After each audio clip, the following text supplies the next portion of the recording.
Palantir. Rien que le nom provoque des réactions. Certains voient une pépite technologique sous côté, d'autres une bulle prête à éclater.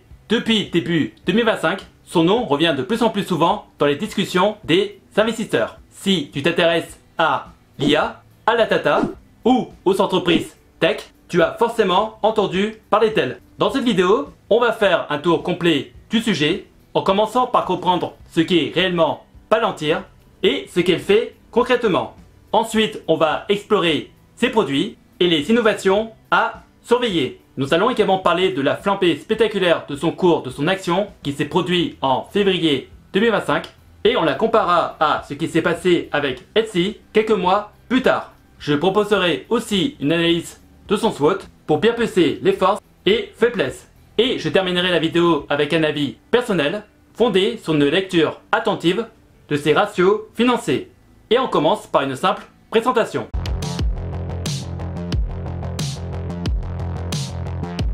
Palantir a été fondé en 2003 avec un objectif bien clair, celui de traiter un grand nombre de données pour résoudre des problèmes critiques dans la sécurité nationale. L'entreprise travaillait exclusivement avec des agences de renseignement comme la CIA, la NSA ou le FBI. Son logiciel Kotam a été utilisé dans la traque des terroristes, la lutte contre les fraudes ou encore l'analyse prédictive des crimes.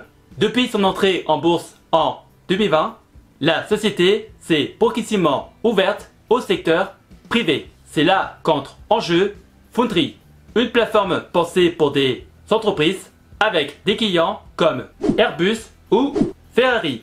On est ici dans le domaine de la data industrielle à grande échelle, où Palantir aide ses clients à intégrer, visualiser, comprendre et surtout exploiter leurs données pour prendre des décisions rapides et éclairées. Parlons un peu de ses produits et innovations.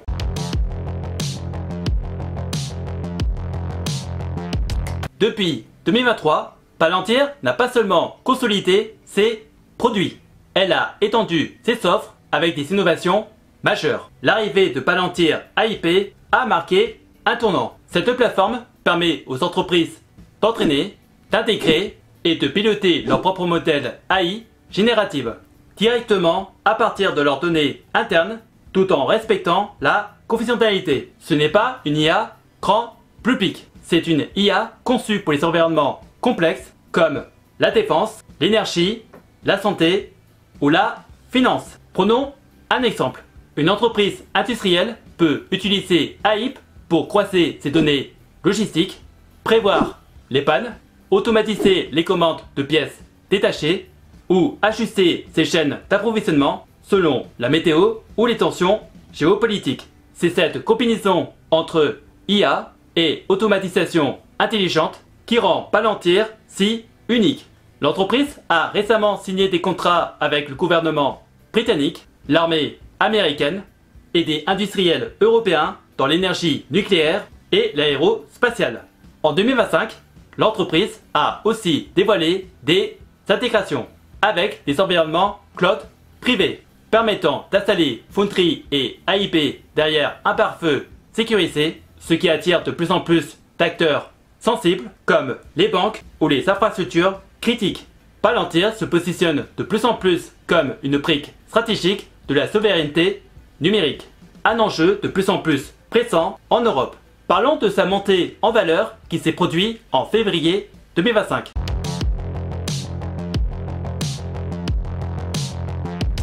L'un des moments qui a vraiment braqué les projecteurs sur Palantir, c'est la hausse fulgurante de son action qui s'est produite en février 2025. Le titre est passé d'environ de 18 $ à plus de 27 $, soit une hausse de plus de 50%. Et ce mouvement a surpris beaucoup d'analystes. Alors, qu'est-ce qui a causé cette envolée? D'abord, il y a les résultats trimestriels qui ont affiché un chiffre d'affaires record, une marge opérationnelle en hausse nette, des nouveaux contrats privés à fort potentiel et surtout des perspectives de croissance sur AIP jugées très crédibles. Palantir a profité d'un engouement massif autour de l'intelligence artificielle. À peine les annonces fait, des publications virales ont tourné dans des réseaux comme X, Reddit et TikTok, où des investisseurs mettaient en avant la société comme le futur Nvidia des données. Mais derrière ce rallye haussier, il y a eu aussi une mécanique spéculative.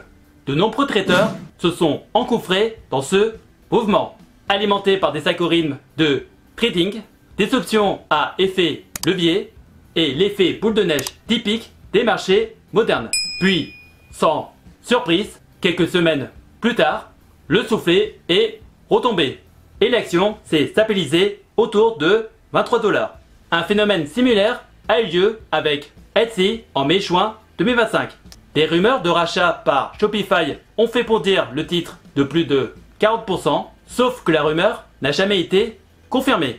Et dès la mi-juin, le titre a perdu 30% de sa valeur. Ces hausses éclairs sont de plus en plus fréquentes, portées par des dynamiques sociales et pas toujours rationnelles. Parlons de son SWOT.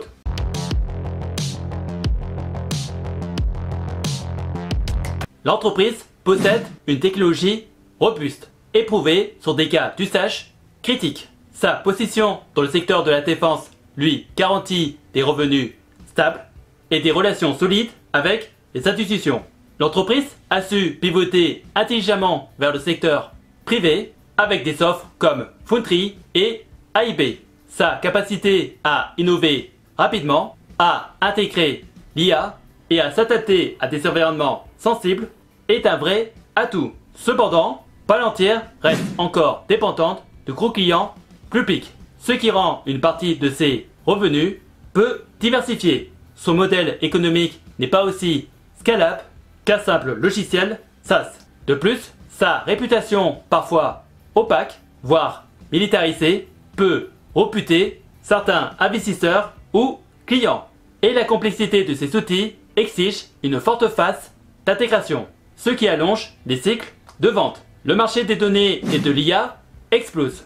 Les entreprises ont besoin de solutions complètes, sécurisées et capables de générer de la valeur à partir de données. Palantir peut donc s'imposer comme un standard dans les industriels critiques, notamment en Europe. Son positionnement sur la souveraineté numérique, l'IA et les plateformes low-code, no-code en fait un acteur unique. La concurrence est féroce. Des géants comme Microsoft, Amazon ou Snowflake accélèrent sur le terrain de la donnée. Les régulations sur les données ou la surveillance algorithmique pourraient limiter certaines activités et la valorisation actuelle pourrait freiner de nouveaux investisseurs institutionnels si les résultats ne suivent pas de façon linéaire. Passons à mon analyse.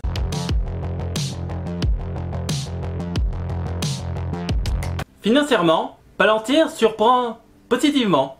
Elle n'a aucune tête à long terme, ce qui est assez rare dans le secteur de la tech. Son courant ratio est à 6,48 et son cash ratio à 5,61, ce qui indique une énorme capacité à encaisser les chocs, même si l'activité ralentit. Avec un thème to e-com à 0,56, la société reste très saine.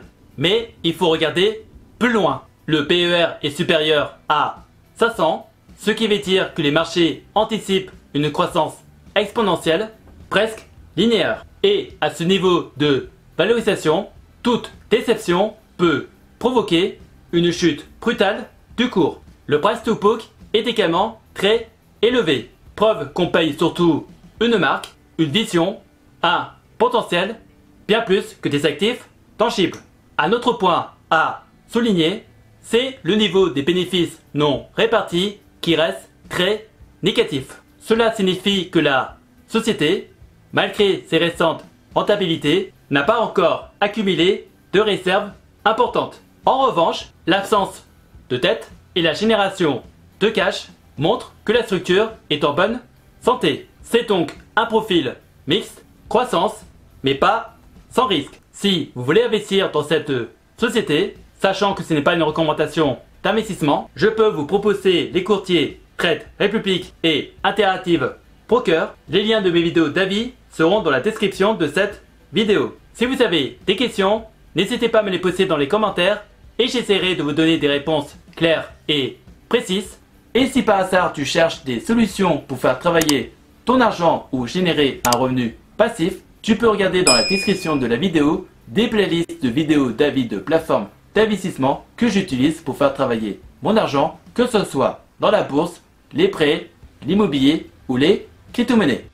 En attendant la prochaine vidéo, je vous laisse avec 2 autres vidéos qui s'affichent actuellement sur l'écran. Prenez soin de vous, faites de bonnes recherches et je vous souhaite un bon investissement. À la prochaine!